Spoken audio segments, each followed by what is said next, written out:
نگرانی های بعد از 2014. موضوع دیگری که در رسانه های ملی و بین المللی سرخط عناوین درشت تحلیلی را تشکیل می دهد مسئله چگونگی افغانستان بعد از 2014 است.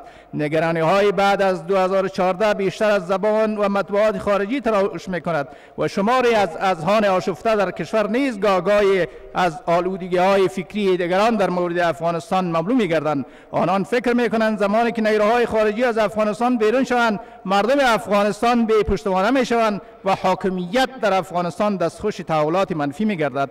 به نظر ما این احتمال دور از واقعیت است، برای آنکه افغانستان در حال حاضر نیرومندی و توان محافظت از کشور را با حفظ دستاوردهای یک دهه پیدا کرده است و خطر بعد از خروج نیروهای خارجی از کشور افغانستان را تهدید نمی کند. اردوی افغانستان در حال قوت گرفتن است. نهادهای رسمی و مدنی برای حفظ افغانستان از ناهنجاری‌ها آمادگی دارند. حضار گرامی، نکته مهم را که باید خاطر نشان کنم این است که مردم غیرتمند افغانستان باید به خود و نیروهای امنیتی و توانایی‌های خود باور داشته باشند. خودباوری یک اصل نیرومند در استحکام دولت است. این باورمندی زمان به وجود می‌آید که مردم نیروهای امنیتی خویش را در مقابل دشمنان همکاری کنند. مردم افغانستان، احزاب، شخصیت‌های سیاسی و نهادهای جامعه مدنی برای بهترسازی اوضاع بعد از 2014 بر اساس حفظ منافع ملی خویش تلاش نمایند. این امر زمان تحقق می‌یابد که